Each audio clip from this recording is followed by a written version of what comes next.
Salut à tous, aujourd'hui on se retrouve pour l'épisode numéro 131 de l'After Zap Image. On va débuter avec une déclaration de Nabil Fekir. Il nous parle de l'équipe de France, il nous dit les Bleus, c'est quelque chose qui compte énormément. J'espère faire partie de ce mondial. Après c'est encore loin, il peut se passer encore plein de choses. Il ne faut pas s'enflammer. Nabil Fekir qui vit depuis un petit mois une situation assez compliquée avec l'Olympique Lyonnais. Mais il n'y a pas que lui, il y a tout son club qui vit une situation assez compliquée, qui commence vraiment à être un petit peu décroché dans la course au podium en Ligue 1. Mais ça sert à rien de remettre en cause ce qu'a fait Nabil Fekir depuis maintenant plus d'un an, parce que c'est même pas depuis le début d'année, c'est déjà depuis l'année dernière qu'il est vraiment revenu à un très très bon niveau après sa longue blessure. Donc là il est vraiment cette année à un niveau exceptionnel avec l'Olympique Lyonnais. J'espère pour lui qu'il pourra faire partie de l'aventure de ce mondial pour l'équipe de France. J'espère aussi que Didier Deschamps pourra peut-être un petit peu l'insérer dans le groupe pour les matchs amicaux du mois de mars de l'équipe de France, parce qu'on n'avait pas eu la chance de le voir lors des précédents matchs amicaux, donc ce serait quand même assez intéressant de pouvoir le voir évoluer avec les Bleus. Ensuite on voit une petite image assez marrante de Salvatore Sirigu, l'ancien gardien du PSG qui est retourné en Italie en Serie A avec le Torino. Donc vous voyez, il a quand même un bon ventre, Salvatore Sirigu, donc il doit bien profiter de la cuisine italienne là-bas, Salvatore Sirigu. On continue donc avec la commission de compétition de la Ligue qui indique que le but qui a été accordé à Neymar ce week-end lui a tout simplement été retiré parce qu'ils ont jugé que son tir n'était pas cadré. La frappe elle a été contrée par Issa Diop, donc ça a fini donc tout simplement par un but contre son camp pour le Toulouse pour Paris, mais but contre son camp pour Issa Diop. Donc Neymar reste donc à 18 buts cette saison. On continue avec une déclaration de Jean-Michel Aulas. Il nous dit: mon fils Alexandre Aulas a pour vocation et pour objectif de prendre la suite, c'est vraiment fait pour lui. Donc on sait maintenant que le club de l'Olympique Lyonnais restera au sein de la famille Aulas. Je crois que ça fait déjà presque 30 ans que Jean-Michel Aulas est le président du côté de l'Olympique Lyonnais. Il a vraiment bâti un club magnifique du côté de Lyon, un club qui a été de nombreuses fois champion de France. Il a aussi amené ce nouveau stade depuis quelques années du côté de Lyon, donc c'est vraiment un homme important de ce club. Et quand il partira, je pense que ça va plus trop tarder quand même, parce qu'il est quand même assez vieux maintenant, Jean-Michel Aulas, donc ça sera son fils qui reprendra les rênes de l'Olympique Lyonnais. On continue avec une petite image aussi assez insolite du match entre Lyon et Rennes. Ce dimanche, on voit Bertrand Traoré qui se dirige tout droit vers les buts et on voit que Maxwell Cornet lui a fait un croche-patte, bien sûr involontaire.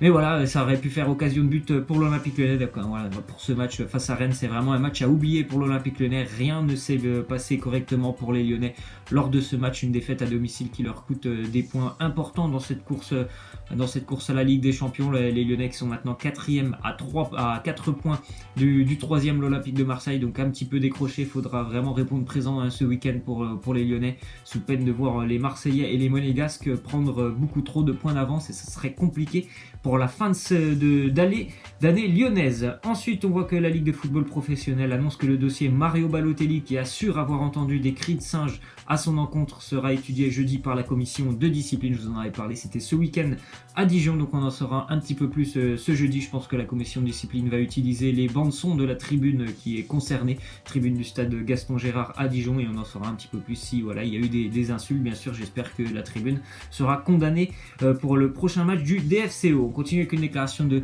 Claude Puel, l'entraîneur de Leicester. Il nous parle de Riyad Mahrez. Il nous dit: c'est la première fois que ça lui arrive et c'était une erreur.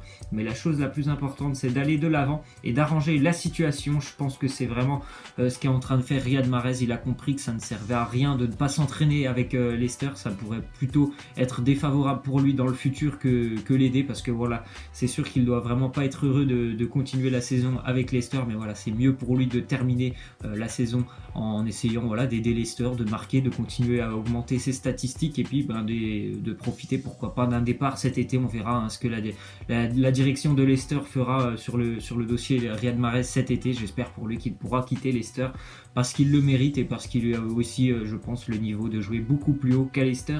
Riyad Mahrez. On continue avec une déclaration de José Mourinho. Il nous dit: pensez-vous qu'un club comme Manchester United, qui tente d'attirer les meilleurs joueurs, soit ouvert à la vente de ses meilleurs éléments. Cela n'a aucun sens. Une déclaration quand même sensée de José Mourinho, Manchester United qui rêve bien sûr d'un titre de champion d'Angleterre, qui rêve aussi certainement d'une Ligue des Champions. Ça fait plus de 10 ans maintenant qu'United n'a plus de titre européen en Ligue des Champions. L'année dernière c'était l'Europa League.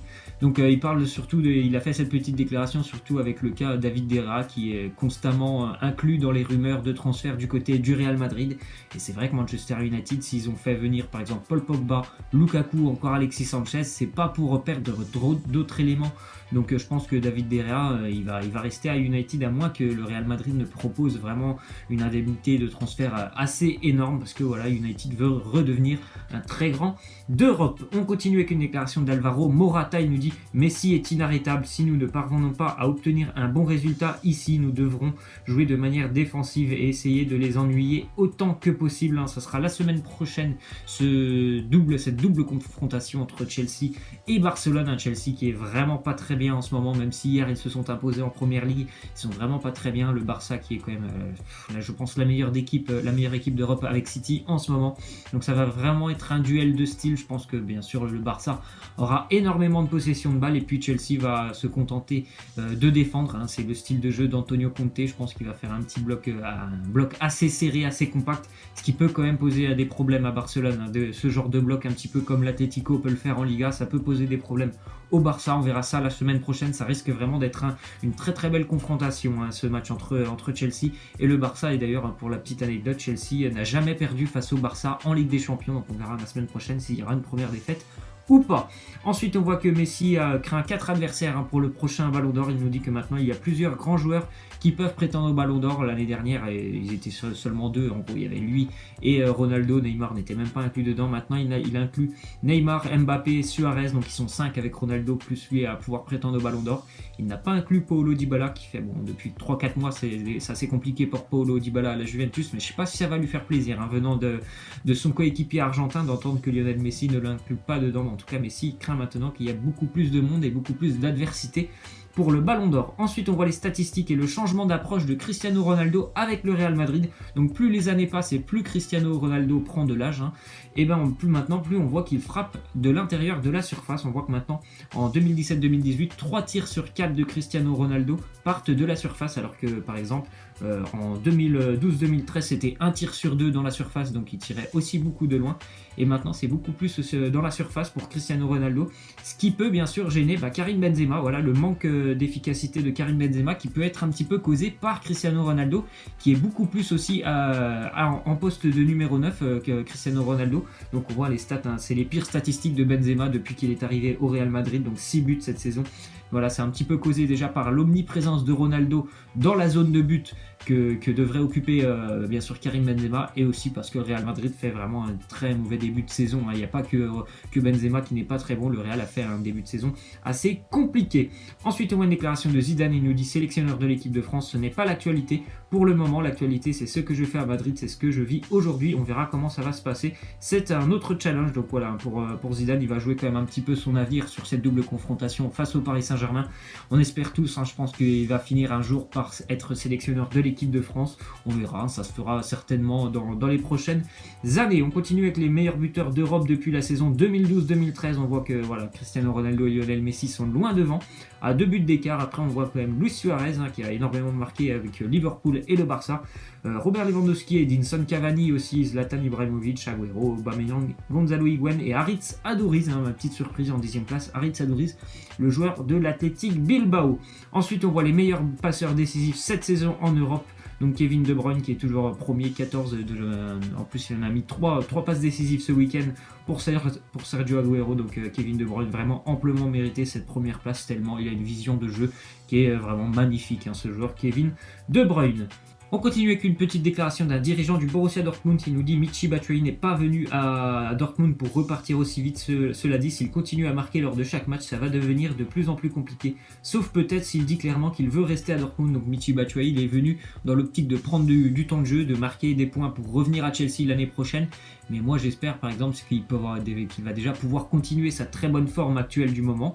Donc j'espère qu'il va pouvoir continuer à marquer, à aider le Borussia Dortmund à aller chercher une place en Ligue des Champions. Puis s'il a envie de rester pour pourquoi pas cet été essayer de convaincre Chelsea de le vendre tout simplement, mais on verra tout ça cet été. Ensuite on voit une déclaration de Diego Maradona, il nous dit: aujourd'hui à part Messi, le respect du maillot de la sélection s'est perdu. L'autre jour je demandais à Di Maria quel était son rêve et il m'a dit qu'il voulait remporter la Ligue des Champions plus que tout et la Coupe du Monde avec l'Argentine. Je lui ai demandé, il n'y a pas eu de réponse. Donc bon voilà, certains joueurs ont beaucoup plus de préférence pour leur sélection, d'autres ont beaucoup plus de préférence pour leur club. Bon bah Di Maria s'il préfère gagner la Ligue des Champions, voilà, c'est comme ça. Après c'est sûr que moi si j'avais un choix, ça serait bien sûr de gagner la Coupe du Monde. Ensuite on voit qu'il y a une petite rivalité entre Sheikh Ndoye, l'ancien Angevin qui évolue maintenant à Birmingham City en Ligue 2 anglaise. Il y avait un derby entre Birmingham et Aston Villa ce week-end.